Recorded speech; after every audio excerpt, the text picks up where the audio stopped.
eres maravillosamente bondadoso y misericordioso con todos aquellos sobre los cuales tú has decidido poner tu amor inagotable, Señor. Gracias, Jesús, porque hasta este día hemos sido objeto de esa bondad inmerecida, Señor. Gracias, Señor Jesús, porque no hay más forma de adorarte, de alabarte, que estar eternamente agradecidos y vivir para ti, Señor. De deleitarnos en tu presencia, Señor, cada día. De conocerte cada vez más, Señor. De rendirnos a tus pies, Señor, con nuestras fuerzas, y si no las tenemos, pues tú nos las das. Estamos determinados a rendirnos cada vez más a ti, Señor. Padre, prepara el corazón de tu iglesia. Abre los oídos, Señor, de tus hijos. Dales el entendimiento y la comprensión para escuchar, para comprender, para recibir, y dale la determinación, Señor, también para obedecer diligentemente cada palabra que tú nos das, Señor, en el nombre de Jesús. Amén. Yo soy Juan. La pasada terminamos una serie hermosa, muy enriquecedora, muy edificante, sobre la necesidad de ser personas sabias, sobre la importancia de combatir la necedad de nuestro corazón, y vimos todas las implicaciones que esto tiene. De verdad que, como lo digo ahorita cuando estaba orando, hay otra parte, ¿no?, del discipulado que recibimos todos los hijos de Dios de parte de nuestro Señor, y es precisamente ya la responsabilidad que tenemos de poner por obra todo lo que se nos da, todo lo que se nos enseña. Es muy importante siempre ese aspecto. Vamos a Isaías 55, versículo 1.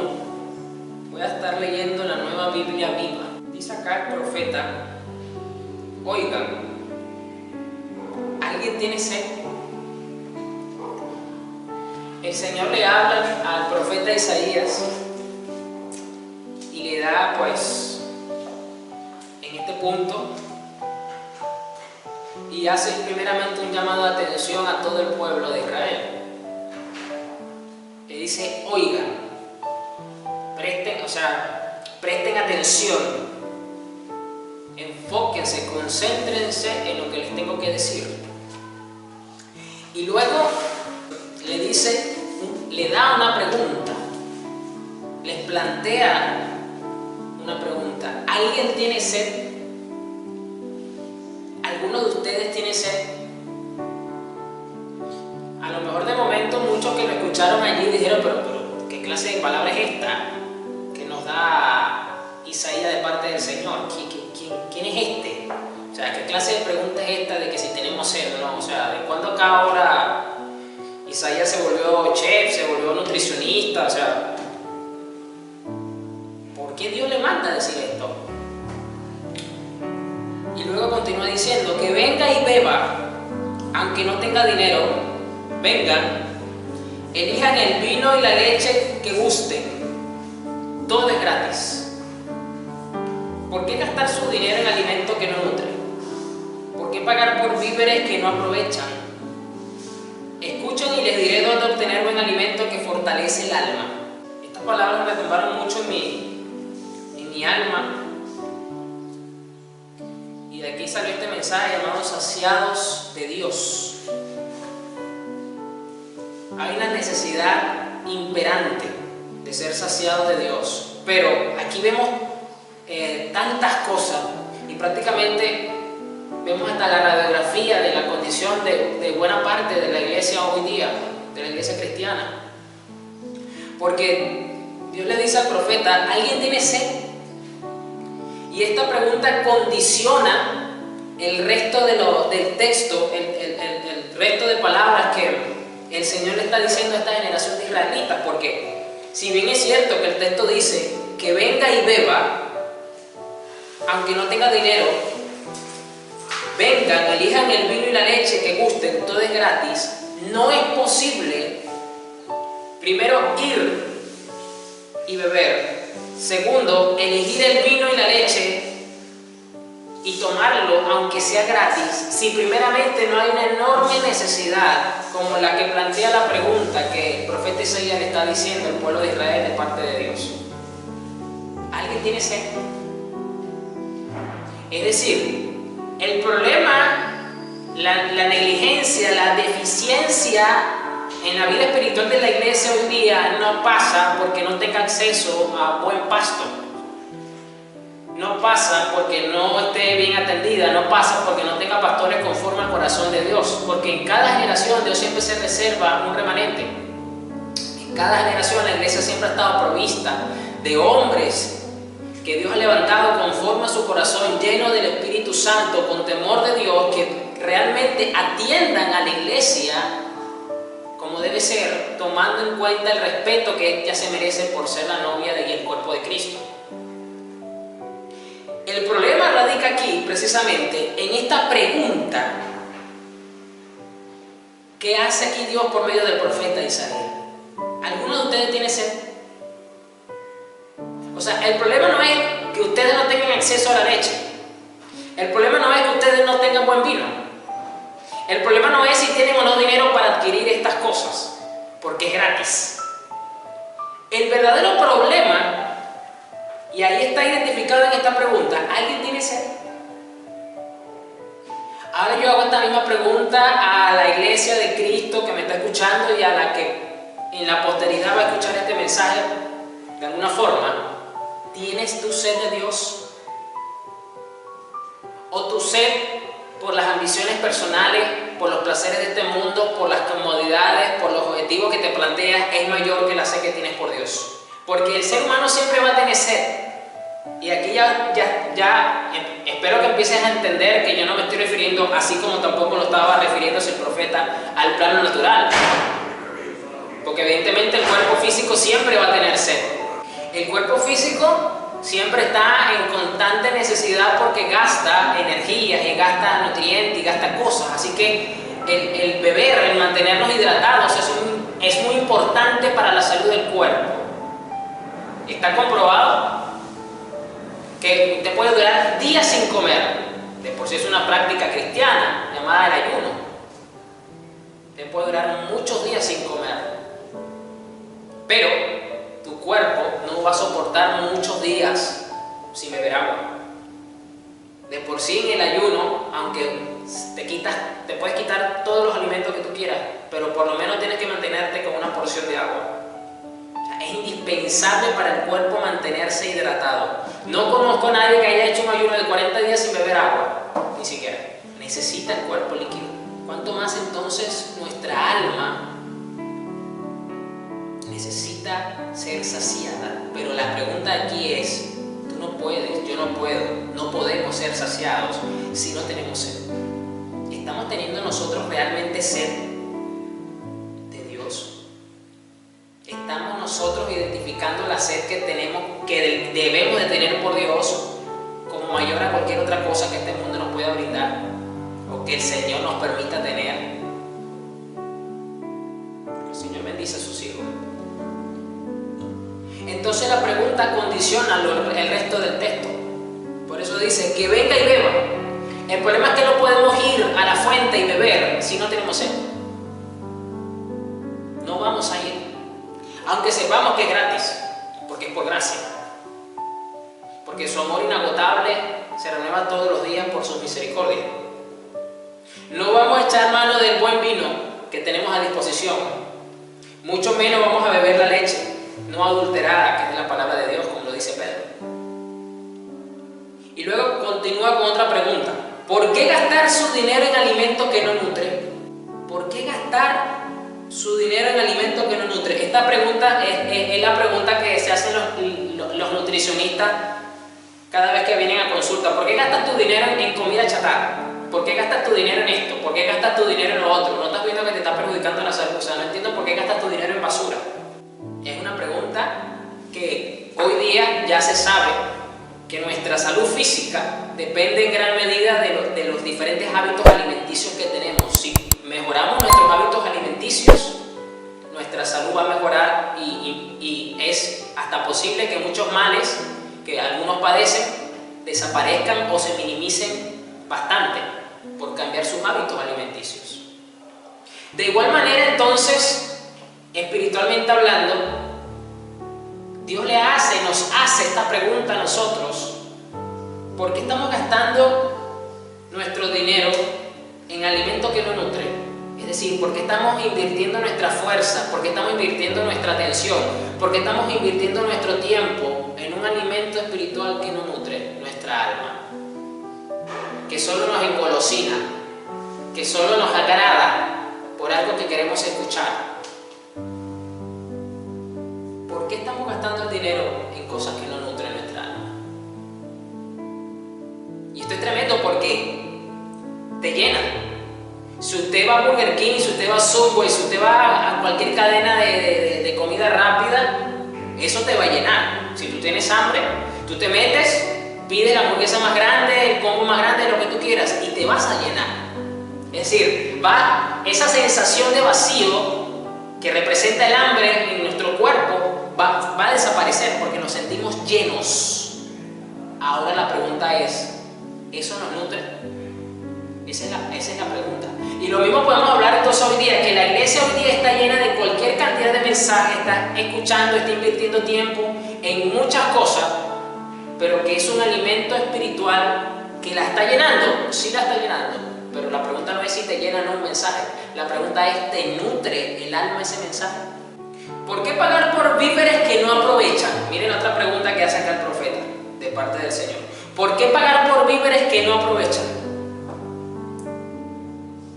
No es provecho ciertos víveres cuando uno hace mercado. Por lo menos los que estamos acostumbrados a hacer mercado, a salir a comprar, y ya uno tiene una noción, tiene un conocimiento del mercado, de los productos, de los gastos, de la administración, y uno hace una planificación del mercado. Y aunque te vendan un producto de una forma muy atractiva, en oferta, en promociones, en combo X, tú dices: sí, está bien el precio, pero no me aprovecha, no me es de beneficio. ¿Por qué entonces los cristianos pueden tener ese criterio en el ámbito natural? Porque todos tienen que comer igual, no estamos glorificados todavía, tenemos que sostener este cuerpo. Y cuando usted va al mercado, pues usted actúa de esa forma. ¿Por qué nosotros entonces no podemos actuar de la misma forma en el ámbito espiritual? Escuchen y les diré dónde obtener buen alimento que fortalece el alma. Mire cómo lo dice esta versión al final del versículo 2. Escuchen. ¿Cómo comenzó el versículo 1? Oigan. Ahora aquí hace otro énfasis. El Señor al final del versículo 2 dice: escuchen. Y les diré dónde obtener buen alimento que fortalece el alma. Hay una necesidad entonces de ser saciados por Dios, pero la gran pregunta aquí es: ¿cómo pretendemos ser saciados por Dios si no tenemos hambre y sed por Él? O nuestra hambre y sed por Él es inferior al hambre y sed que tenemos por muchas otras cosas. Vamos al Salmo 42, versículo 1. Sigo con la NBV, Nueva Biblia Viva. Este es un salmo que hasta se han cantado pues canciones modernas basadas en este salmo. Un salmo de David, unas palabras muy poéticas, muy hermosas, muy románticas, y más dependiendo de la diferente versión que usted lea. Por lo menos en la Reina Valera se lee muy poético, muy romántico estas palabras de David. Porque aquí dice el salmista: así como el ciervo jadea anhelando el agua, te anhelo yo, Dios. Así como el ciervo jadea anhelando el agua. ¿Por qué el jadeo? ¿Por qué el jadeo del animal? Porque hay una necesidad que suplir, que es el consumir líquido, el agua. Y el ciervo jadea anhelando el agua. Los perritos, si usted tiene perritos, que hay bastante hoy día es raro más bien alguien que no tenga una mascota en su casa. Perritos. Y los perritos normalmente cuando están cansados de hacer ejercicios, de correr, de jugar, empiezan a jadear, empiezan a sacar la lengua, inmediatamente buscan el agua. Te anhelo yo, Dios. Y luego dice: tengo sed de Dios vivo. Tengo sed de Dios, del Dios vivo. ¿Dónde hallarlo para ir a estar en su presencia? La presencia de Dios equivale a esa fuente de agua que el siervo en su jadeo busca para saciar la sed que tiene. Entonces, una vez más, ser saciados de Dios, no vamos a poder disfrutar de nuestro Señor si realmente no estamos sedientos y hambrientos por Él. Tenemos más hambre y sed por otras cosas que por Dios. Esto es una gran necesidad e importancia. ¿Estamos siendo saciados de Dios? ¿Tenemos sed?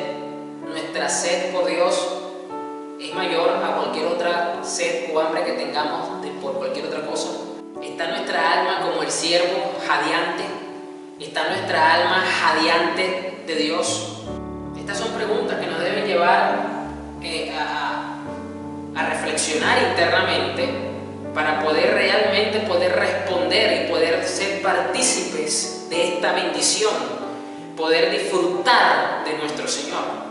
Vamos al libro de Oseas, un profeta menor del Antiguo Testamento, un libro hermosísimo. El libro favorito mío de los profetas menores es este libro, Oseas. Vamos al capítulo 2 de Oseas. En este libro Dios usa una alegoría prácticamente de principio a fin, y es la del matrimonio, ya que se presenta como el esposo al que le pegaron los cachos, al que le fueron infiel, y pone a la nación de Israel, al pueblo de Israel, como la esposa adúltera que tiene un amante y que va y se revuelca con su amante, y de paso tiene una actitud cínica y descarada, porque entonces esta mujer sabe que su esposo legal sabe que le está pegando los cachos. Ese es el nivel de cinismo, ese es el planteamiento dentro de la alegoría que Dios pone dentro del libro de Oseas. Y todavía ella, con su cara muy lavada, muy cínica, ella va y se presenta ante su marido y pretende disfrutar de la relación con su marido y de los beneficios que éste le brinda por estar casada con él. Así es el cinismo espiritual, o dicho de otra forma, la hipocresía espiritual que tenía esta generación de israelitas del profeta Oseas. Y ella, pues, bajo esa alegoría, Dios le habla proféticamente por medio de Oseas. Estamos entrando en un contexto general del libro. Y en el capítulo 2, versículo 14, aquí voy a leer la NTV. Dios, pues, ya viene hablando, le viene hablando fuerte a la nación de Israel. La viene confrontando por su adulterio espiritual. Y en el versículo 14 dice Dios, es prácticamente una promesa de restauración, lo que vamos a leer acá. Pero luego volveré a conquistarla, dice. La llevaré al desierto y allí le hablaré tiernamente.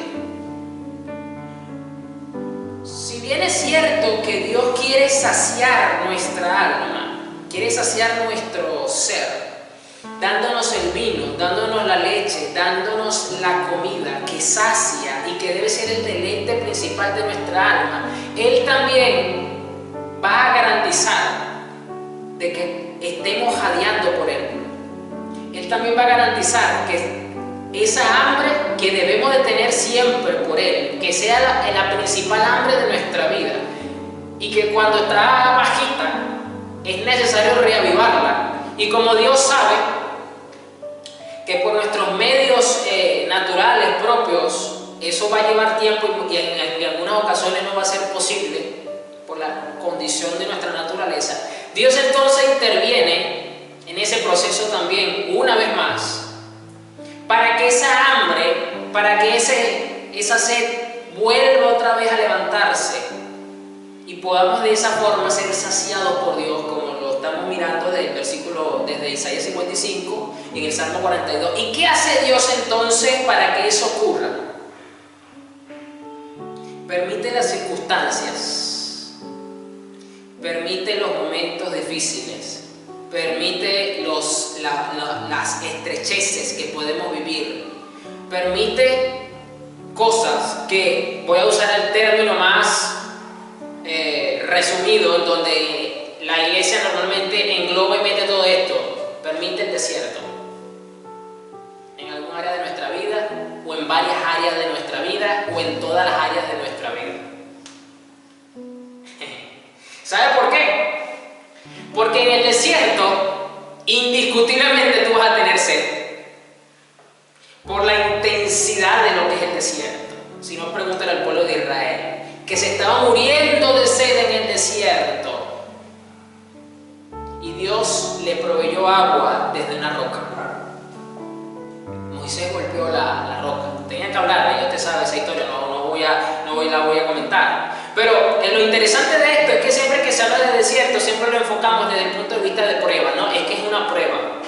Siempre ese es el enfoque que le dan al desierto. Pero lo interesante de este punto ahora aquí es que en el desierto, no solamente Dios lo permite para probarnos, sino que Dios lo usa para incrementarnos nuevamente el hambre y la sed que debemos de tener por Él, para que seamos saciados por Él, para que vayamos y tomemos el vino, para que vayamos y tomemos la leche nuevamente. Y entonces nos podamos... Esta pregunta de Isaías 55 que vemos al principio, ¿alguien tiene sed?, sea una realidad en nuestra vida.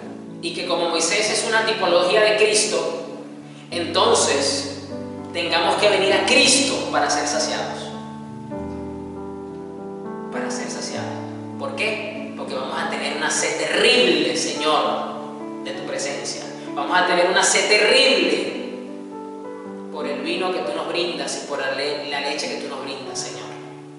Entonces fíjese que ya el desierto cobra otra óptica, no es simplemente bajo la óptica de la prueba, es que esto es una prueba. No. Esto es interesante porque entonces vamos a mirar el desierto y posiblemente sea así, en la que muchos cristianos no están siendo precisamente probados en el desierto, sino Dios los está llevando al desierto para incrementarles el hambre y la sed que se les ha menguado y se les ha bajado un poco, o bastante, o ha desaparecido, no lo sé, solo Dios lo sabe, porque a veces ni uno mismo sabe realmente con exactitud este punto. Es solo cuando Dios permite las circunstancias que nosotros mismos entramos en el conocimiento de nuestro verdadero estado espiritual, porque Dios lo permite, Dios nos lo hace ver. Entonces dice que nos va a volver a conquistar. Es decir, va a hacer que tengamos sed nuevamente. Le voy a incrementar la sed porque yo te quiero saciar, hijo. Yo te quiero saciar, hija. Iglesia, yo te quiero saciar. Y yo necesito que tú tomes el vino y la leche, que tú te sacies, que tú lo disfrutes, que sea lo máximo para ti nuevamente. Pero no lo vas a poder disfrutar porque tú no tienes sed. Yo le voy a decir una cosa. Yo en lo particular, a mí no me gusta comer si no tengo hambre.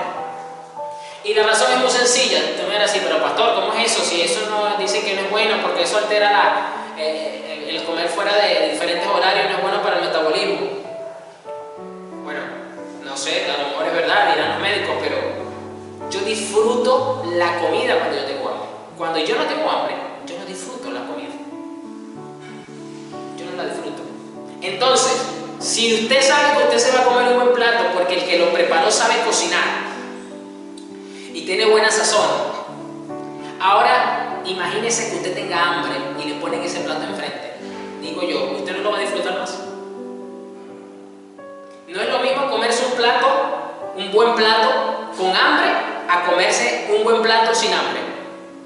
No es igual. Entonces, por ese simple detalle, yo prefiero esperar a tener hambre para disfrutar la comida. Para disfrutar. Entonces, de igual manera ocurre con el Señor. Dios desea que tengamos una sed terrible por Él, que tengamos un hambre terrible por su gloria, que su presencia, que su ser, que su carácter sea terrible, así como la sed que tenían los israelitas. La sed de los israelitas era tan grande que si usted lee Éxodo allí, usted va a decir que se pusieron a discutir con Moisés. Se pusieron a quejarse: nos sacaste de Egipto para matarnos a nosotros, a nuestros hijos y a nuestro ganado de sed, aquí de hambre. Miren el nivel de sed, ya estaban entrando en un nivel en lo natural de obstinación y se estaban quejando con Moisés. Y ahí es cuando pues Moisés consulta con Dios y Dios le dice pues lo que él tenía que hacer. Porque de la piedra iba a brotar agua, un agua pura, un agua limpia, un agua fresca. Si usted no lo sabe, usted puede beber directamente del agua de un río si usted conoce la fuente o usted está cercano a la fuente, porque esa agua está saliendo purificada al 100%. Usted puede beber de esa agua, aunque más abajo en el río empieza a contaminarse, pero si usted llega más arriba y usted bebe de esas aguas, esa es la mejor agua que su organismo puede tomar, porque es un agua potable naturalmente hablando, porque viene de la fuente que la origina, no tiene ningún tipo de tratamiento químico como es las aguas procesadas o las aguas potabilizadas para ser aptas para el consumo humano. Y eso es lo que Dios quiere. Pero luego volveré a conquistarla, la llevaré al desierto y allí le hablaré tiernamente. Me gusta como dice esta versión. Le devolveré sus viñedos. Fíjese cómo la cosa cambia. Fíjese que el propósito del desierto acá es precisamente para incrementarnos esa sed, para incrementarnos esa hambre. Y luego de que nos conquista, como nos dice esta versión, y nos habla tiernamente, dice que como consecuencia, como resultado final, luego dice, le devolveré sus viñedos y convertiré el valle de la aflicción en una puerta de esperanza. Lo que comenzó siendo una aflicción, lo que comenzó siendo un desierto, lo que comenzó siendo una necesidad, una circunstancia, un problema, o como lo dice aquí, el valle de aflicción, porque nos aflige, va a ser transformado en una puerta de esperanza. Pero el propósito de esa aflicción es inducirnos a que se incremente el hambre y la sed por Dios. Ese es el propósito del valle de la aflicción. No es probarnos, no es ponernos solamente a prueba. Entonces el desierto, desde este otro punto de vista, también sigue siendo una bendición. Una enorme bendición.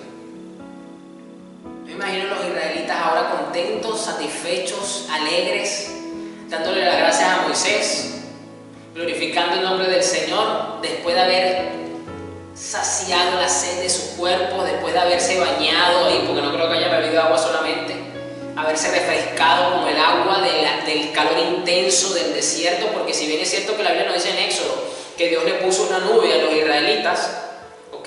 Eso lo que hace es minimizar el calor, pero no es que tampoco los convertía en aire acondicionado. O sea, en el desierto igualito hacía calor. Lo que pasa es que la nube mitigaba pues la intensidad del calor sobre sus vidas. Así que poder no solamente primeramente beber esa agua hasta quedar saciado sus hijos, el ganado, sino refrescarse, bañarse. Los niños a lo mejor en un punto hasta jugar entre ellos un poco con el agua, ¿no? Si les fue permitido en el orden, porque eran más de 2 millones de personas que estaban sedientas de sed, que tenían sed. Pero la pureza y la inocencia de los niños luego jugando con el agua, disfrutando de ese deleite del agua, de algo tan sencillo como es el agua. Hay una sencillez cuando volvemos a nuestro Señor, a su gloria y a su presencia, que debe siempre estar presente en nosotros. Allí se me entregará como lo hizo hace mucho tiempo cuando era joven. El propósito precisamente de llevarnos al desierto es incrementar nuevamente esa hambre y esa sed que teníamos cuando estábamos jóvenes en el Evangelio, cuando estábamos a lo mejor comenzando en el Evangelio, que es donde precisamente teníamos esa hambre y esa sed por Dios tan grande que podíamos ayunar horas, días, vigilábamos, leíamos la Biblia en cualquier lugar, en cualquier momento, no nos importaba si nos regañaban en el trabajo, no nos importaba si nos decían fanáticos. Tenemos una actitud muchas veces que a lo mejor si la contrastamos ahorita hay cierta diferencia en inferioridad, es inferior. Y Dios quiere llevarnos nuevamente a que esa hambre y esa sed por conocerle, esa hambre y esa sed que teníamos como un niño cuando le iban a dar algo que gustaba, se incremente en nuestras vidas otra vez. Cuando la liberé de su esclavitud en Egipto, allí se me entregará como lo hizo hace mucho tiempo cuando era joven. Cuando la liberé de su esclavitud en Egipto. Al llegar ese día, dice el Señor, me llamarás esposo mío en vez de mi Señor. Aquí, para que entendamos un poco más, en el original dice en vez de mi Baal, porque Baal significa Señor. Y en la analogía de esta historia espiritual que Dios le está hablando al profeta Oseas, Baal era el falso Dios con el cual los israelitas se revolcaban. Es decir, el pecado de idolatría que tenía esta generación era el famoso Baal, que era el ídolo favorito de los israelitas en varias generaciones, no solamente en la de Oseas, pero en esta también lo fue con bastante presencia. Entonces, Señor o mi Señor es mi Baal, es decir, no me vas a llamar mi Baal, porque yo no soy tu Baal, yo soy tu esposo mío. Es decir, como una esposa anhela el encuentro con su esposo porque duró 2 semanas fuera del hogar por cuestiones de trabajo y llega a su casa y hay un deleite cuando escucha la puerta abrirse y lo abraza, mi esposo, y ese sentido de ese deseo, ese anhelo de estar contigo. Lo mismo ocurre con el esposo.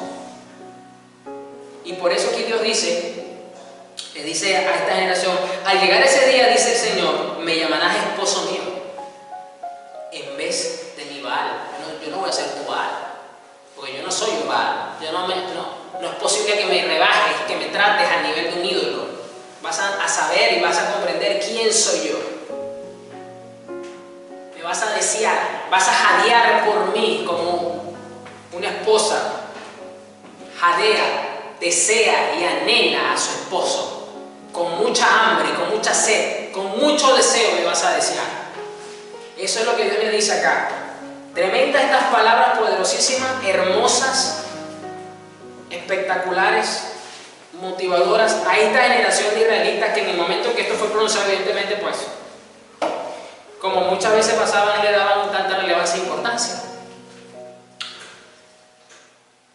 Pero luego volveré a conquistarla, la llevaré al desierto y allí le hablaré tiernamente. Le devolveré sus viñedos y convertiré el valle de la aflicción en una puerta de esperanza. Allí se me entregará como lo hizo hace mucho tiempo, cuando era joven, cuando la libré de su esclavitud en Egipto. Al llegar ese día, dice el Señor, me llamarás esposo mío en vez de mi Señor o mi Baal.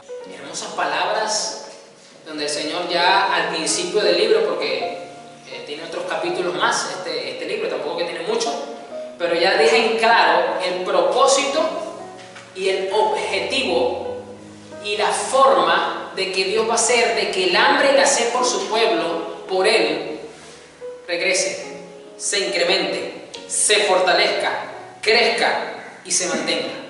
Ya lo dice aquí en estos 14, 15 y 16, en estos 3 versículos. Ya lo deja Dios claramente establecido por medio del profeta. Vamos ahora al Evangelio de Juan, capítulo 6, versículo 22. Vamos a leerlo hasta el 59, así que vamos a leer bastante este contexto de lo que nos relata aquí el apóstol Juan. Leo la NTV. O sea, Dios es el primer interesado y Dios siempre quiere mantenernos saciados de Él. Pero para Él poder garantizarse esto, Dios tiene que incrementar el hambre y la sed por Él de forma constante en nuestra vida. Y ya sabemos que va a usar la circunstancia, el valle de la aflicción, el desierto, como usted lo quiera ver, para que esto sea así. Porque el propósito es ese. Al día siguiente, lo interesante de todo el capítulo prácticamente es que Dios multiplica los panes y los peces, hace este milagro, le da alimento. Jesús pone a prueba a los apóstoles, le dice, ¿dónde podemos comprar para alimentar a toda esta gente? Y uno de los apóstoles dice, bueno, mire, Señor, maestro, rabí, tenemos que trabajar como 1 año seguido sin gastar ni medio para poder comprar pan como para alimentar a toda esta gente. Y por allá sale otro apóstol, bueno, por aquí hay un niño que tiene estos pocos panes, estos pocos peces. Y es un ejemplo que llama la atención de los apóstoles, porque este niño en su inocencia de niño dice, bueno, yo tengo esto, si esto de algo sirve, lo pongo a disposición del maestro.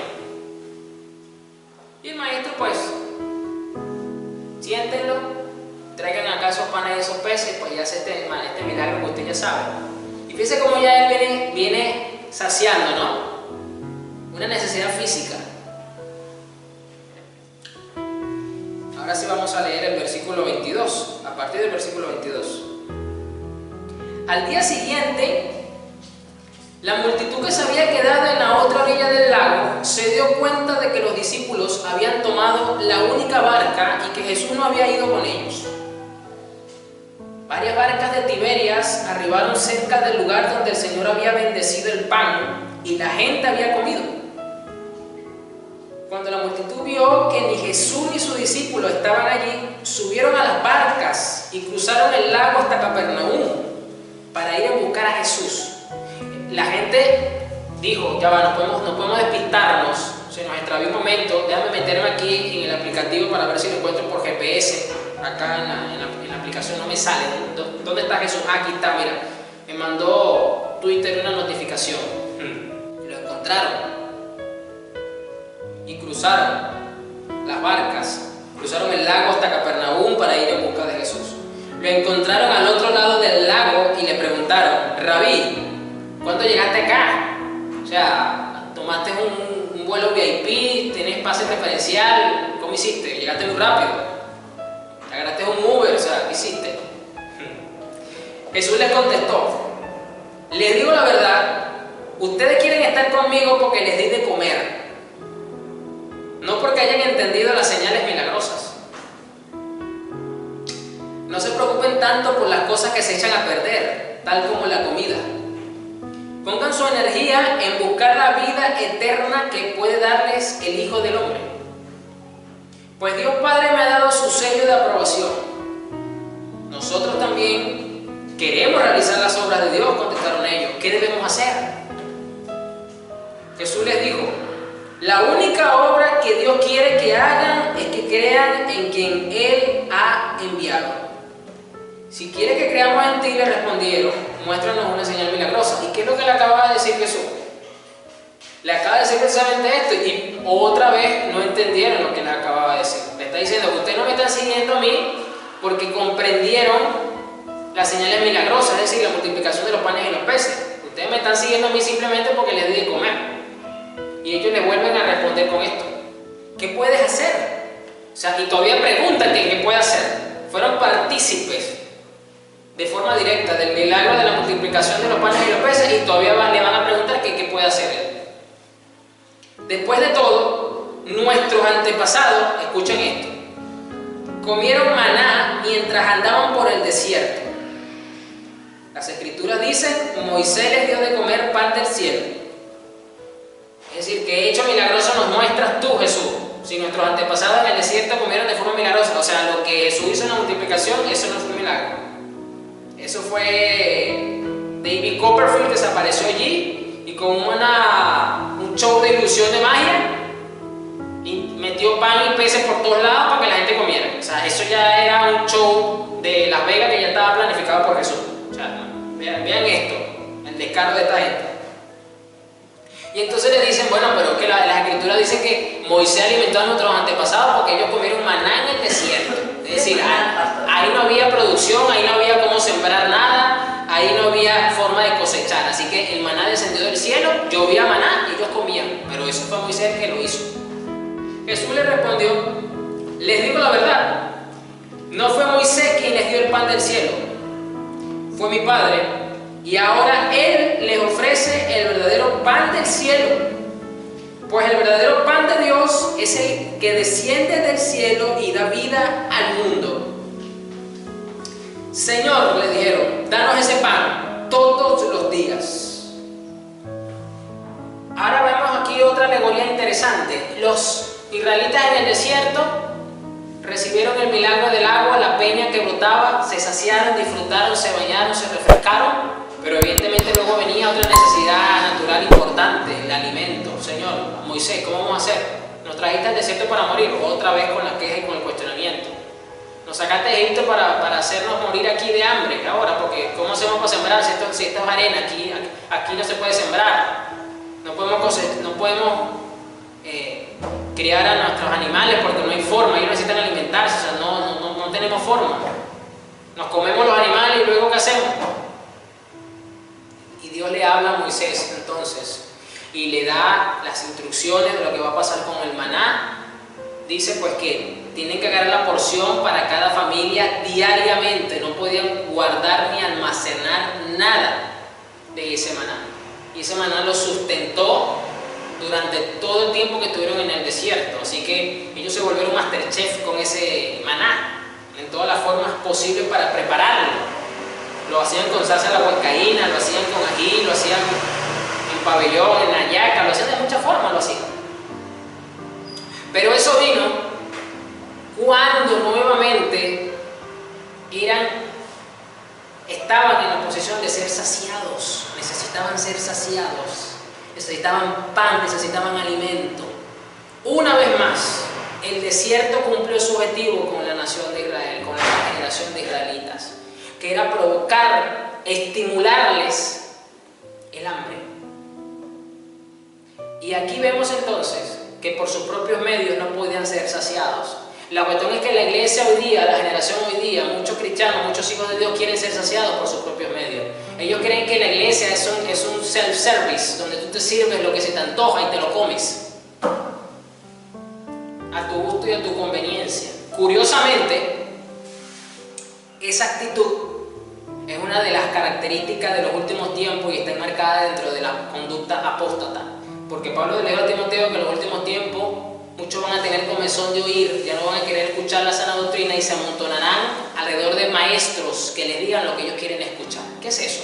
Self-service, un buffet, donde tú vas y te sirves lo que quieres, las veces que tú quieres y eso es lo que tú comes. Y aquí entonces Jesús le dice, ellos le dicen, danos ese pan todos los días, Jesús. Jesús le respondió, yo soy el pan de vida. El que viene a mí nunca volverá a tener hambre. El que cree en mí no tendrá sed jamás. Es precisamente lo que Dios quiere por medio del desierto, de la circunstancia, que esa hambre por el pan de vida, que esa hambre por Dios, que esa hambre por la gloria, que esa hambre por la eternidad, que esa hambre por el cielo y sus virtudes se incremente en nosotros. Solamente así vamos a poder estar saciados y solamente así vamos a poder sobrellevar el tiempo de vida que nos queda en este mundo, porque los días son malos, dice la palabra. Solamente de esa forma, saciándonos del pan de vida, que es Jesús, disfrutando ese pan de vida, disfrutando el verdadero maná que descendió del cielo, que es Jesús. Por eso que todas las figuras y los símbolos apuntan a Jesús, apuntan a nuestro Señor y a nuestro Dios, porque Él es Dios. Necesitamos ser saciados, necesitamos tomar de ese pan, pero como lo dije hace rato, la mejor manera de disfrutar la comida es cuando usted tiene hambre. Mire, yo he visto con mi esposa varios programas de televisión y hay uno donde ya cuando la competencia está bastante avanzada llevan a estos concursantes a un restaurante famoso. Y entonces los meten en la cocina y son ellos los que van a preparar la comida de los invitados por la producción, evidentemente, pero son invitados al fin, que vienen a degustar y a dar su opinión sobre el plato. Y es tremendo porque dentro de la tensión y la presión cometen errores, se equivocan, se olvidan de las cosas, los nervios, y entonces eso hace pues que se consuma más tiempo y se incrementa la presión dentro del programa y es parte pues del show, del reality. Pero entonces tienen que salir a disculparse con los comensales y algunos de ellos dicen, bueno, sí, ya tenemos tanto tiempo, tengo algo de hambre, vengo con expectativa, o de repente le dicen, mira, se nos acabó este producto, pedimos disculpas, tenemos este otro. Pero al fin de cuentas esto hace que a los comensales les dé hambre, mucha más hambre. Y cuando les sirven el plato, se lo devoran. Y luego de eso, es que dan su opinión, si fue bueno, si fue malo, si estuvo crudo, si no estuvo crudo, sabroso, etc. Pero lo que quiero decir con este punto es que los comensales disfrutan, se sacian con cada bocado que toman de ese plato. Estamos nosotros los cristianos disfrutando cada bocado del pan de vida que es Cristo, como ese maná que descendió del cielo, como Él dijo aquí, yo soy el maná que descendió del cielo, yo soy el pan de vida. El que come de mí no tendrá hambre jamás, ni sed jamás. Esto se está refiriendo en contraste con las diferentes hambres y sed que el mundo puede buscar estimular en nosotros, indicando esto que va a ser tan superior el estar saciados por el pan de vida que es Él, por la fuente inagotable que sacia nuestra alma, como el agua espiritual que es Él también, que nada en este mundo va a poder llegar siquiera a suplantar o a igualar en nuestra alma ese nivel de saciedad al que estamos llamados a tener con nuestro Señor. Yo soy el pan de vida. El que viene a mí nunca volverá a tener hambre. Y hoy día hay muchas ovejas raquíticas que están clamando por verdadero alimento y están flacas, están desnutridas, están desatendidas y están saliendo a lugares desérticos buscando el pasto,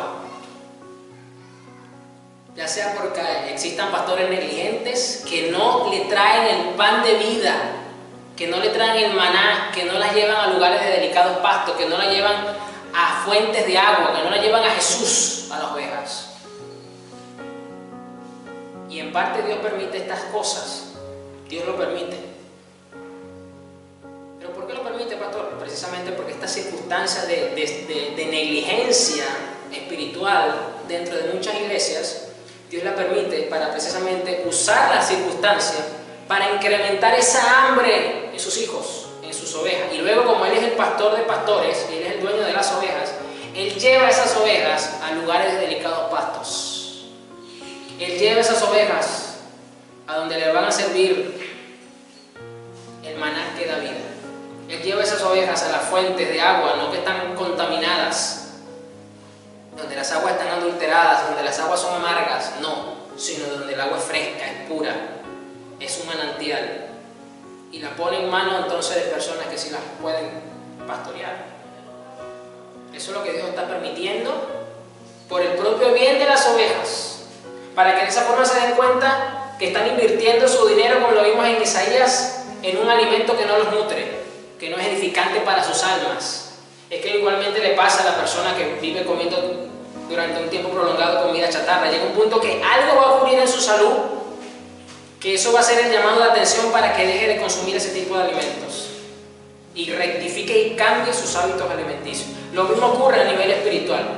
Por eso que muchas ovejas, muchas creyentes, muchos cristianos consumen cierto tipo de comida y Dios lo permite hasta que eso haga algún tipo de impacto en su vida, y Dios usa eso entonces para que se den cuenta que necesitan comprar el vino y la leche que Él brinda, para que cuando tengan esa hambre desbordada, Dios los conduce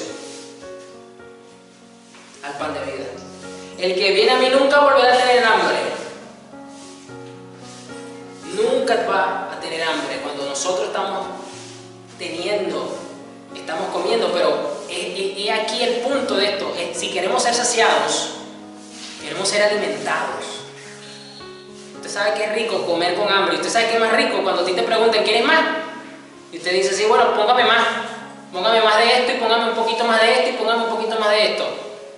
Y usted se lo vuelve a comer, y si usted tenía más hambre y la persona le pone, y quiere otra vez un poquito más, a lo mejor usted por educación y para no caer en vergüenza usted dice que no.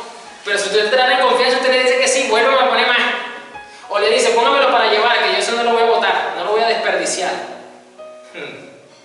Eso yo después me lo vuelvo a comer en otro momento, que vuelva a tener hambre y disfruto de este manjar. El problema es que entonces muchos hijos de Dios están quedando con hambre. Se sienten llenos temporalmente por lo que reciben, sí. Pero como no están siendo nutridos, el hambre vuelve en cuestión de tiempo a sus almas y quedan insatisfechos porque no están consumiendo el pan de vida que descendió del cielo. No están tomando las aguas que salen de la roca, que es Cristo. El que viene a mí nunca volverá a tener hambre. El que cree en mí no tendrá sed jamás. Pero ustedes no han creído en mí a pesar de que me han visto. Sin embargo, los que el Padre me ha dado vendrán a mí. Jamás los rechazaré. Pues he descendido del cielo para hacer la voluntad de Dios, quien me envió, no para hacer mi propia voluntad. Y la voluntad de Dios es que yo no pierda ni a uno solo, de todos los que Él me dio, sino que los resucite en el día final. Pues la voluntad de mi Padre es que todos los que vean a su Hijo y crean en Él tengan vida eterna, y yo los resucitaré en el día final. Entonces la gente comenzó a murmurar en desacuerdo, porque Él había dicho: yo soy el pan que descendió del cielo. Mire la controversia que se armó ahora acá por estas declaraciones de Jesús.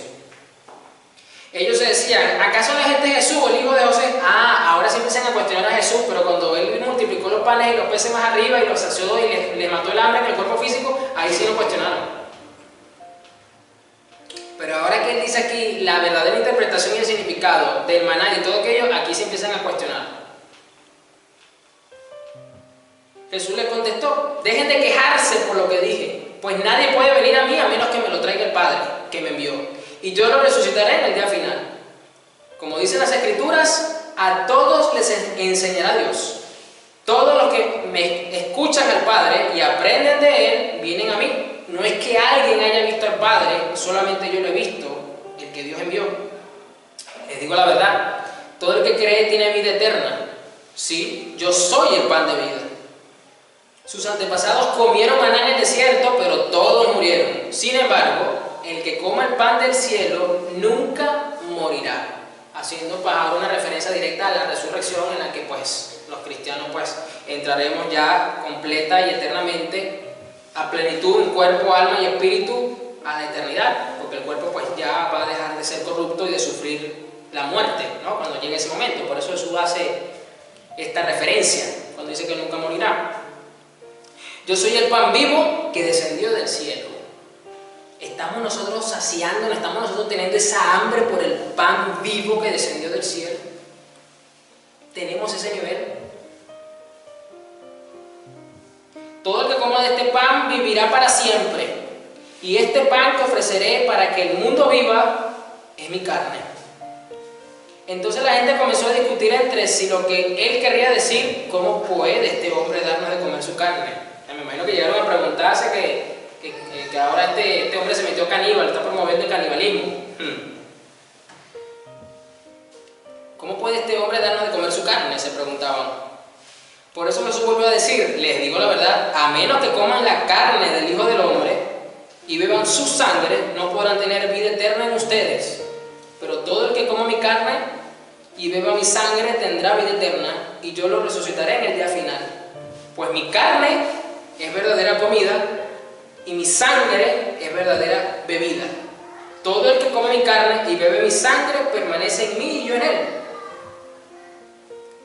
Yo vivo gracias al Padre viviente que me envió. De igual manera, todo el que se alimente de mí vivirá gracias a mí. Fíjense que el comer, por eso es tan hermosa la Santa Cena, el participar del pan y el vino, en representación pues de este sacrificio que nos lo recuerda hermosamente el Señor Jesús.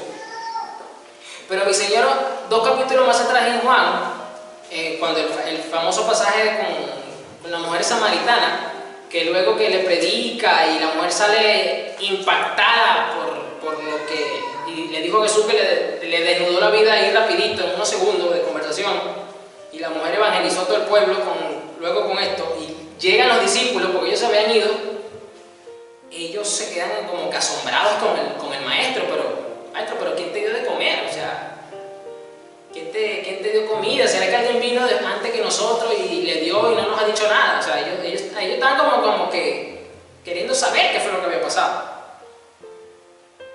Y Jesús le responde: es que yo tengo una comida que ustedes no tienen. Se estaba refiriendo a hacer la voluntad del Padre. Es decir, cuando nosotros estamos saciados del cielo, cuando nosotros estamos saciados de nuestro Dios, cuando nosotros estamos saciados del pan de vida, la voluntad de nuestro Padre no es una carne. La voluntad de nuestro Padre se convierte más que en un deleite para nosotros, a tal punto que no nos va a importar siquiera la condición de nuestro cuerpo físico. Mira el nivel de saciedad, de deleite al cual estamos llamados a representar, a vivir todos los días de nuestra vida. La razón por la que la voluntad de Dios para nuestra vida se hace tan gravosa, se hace tan pesada y una carga tan terrible para nosotros, en el cual peleamos y le queremos dar muchas veces larga al asunto, sabiendo lo que tenemos que hacer, es precisamente porque todavía no tenemos el hambre y la sed por Dios suficiente para asumir la voluntad de Dios a ese nivel. Que a Jesús no le importó en esa conversación que tuvo con la mujer. Y usted sabe que la mujer no le dio de comida a Jesús. Y usted sabe que simplemente le dio agua. Porque Jesús le pidió a la mujer, dame de beber. Y ese fue como que el punto de quiebre para romper el hielo con esta mujer, porque ella era samaritana. Recuerda que de los samaritanos y los judíos había una hostilidad cultural terrible. Y esta mujer se impacta, pero tú que eres un maestro judío me pides que te dé de beber. O sea, ¿por qué? ¿Por qué tú lo haces? Así que posiblemente por lo único que le dio fue agua a Jesús. Y ya usted sabe el resto de la historia. Así que Jesús no había comido, estaba reposando allí. Y le da esta respuesta a los discípulos. Es que yo tengo un alimento que ustedes no tienen. O sea, yo estoy saciado con algo de una forma tan grande que las necesidades básicas de mi cuerpo, los objetivos personales de mi vida, los deseos de mi corazón, son aplastados y sometidos ante este alimento que yo tengo. Pero eso es debido a que Él estaba saciado por el Padre. ¿Por qué? Porque Jesús pasaba saciándose de la presencia del Padre. Ese era su alimento. Ese era lo que saciaba su alma. Eso era lo que... Y ahí se refugió en el Getsemaní para poder cumplir con lo que le faltaba, para dar ese paso final en ese sacrificio que hizo por todos nosotros. Y termina el relato diciendo Jesús: yo soy el pan verdadero que descendió del cielo. El que coma de este pan no morirá, como les pasó a sus antepasados, a pesar de haber comido el maná, sino que vivirá para siempre. Jesús dijo esas cosas mientras enseñaba en la sinagoga de Capernaum. Así que concluyo con la pregunta con la que comencé este mensaje. ¿Alguien tiene sed? ¿Cómo está tu sed por Dios? ¿Cómo está tu hambre por el maná que descendió del cielo? Eso es una pregunta muy necesaria, porque Dios está interesadísimo en saciarnos, muy interesado en saciarnos, y por eso va a provocar que esa hambre y esa sed se incremente en nuestra vida. Vamos a orar. Necesitamos incrementar esa hambre, incrementar esa sed por Él. Señor, en el nombre de Jesús, yo te bendigo y te pido, Señor, que incrementes esa hambre y esa sed por ti en nuestras vidas. Que uses lo que tengas que usar para que eso sea una realidad, Señor. Padre, porque debemos de saciarnos con ese pan de vida. Que sea superior, Señor, esa satisfacción en nuestra alma, que alcanzar cualquier anhelo y cualquier deseo personal y natural o que este mundo pretenda brindarnos, Señor. Padre, que tengamos este jadeo en nuestra alma, como el ciervo que brama por las aguas, Señor. Que podamos realmente, Señor, deleitarnos en ese vino y en esa leche que tú sirves a la mesa. Que realmente podamos mirar esos manjares que tú dispones en la mesa, Señor, delante de nosotros, con un hambre, Señor, en el cual nos podamos saciar por cada bocado tuyo, Señor Jesús. Que este pan, que este maná espiritual, Señor, realmente sacie lo más profundo de todo nuestro ser, Señor Jesús. Sácianos, Señor, en todo momento de esta forma. Padre, bendícenos así, bendícese a tus hijos, Señor, en el nombre de Jesús.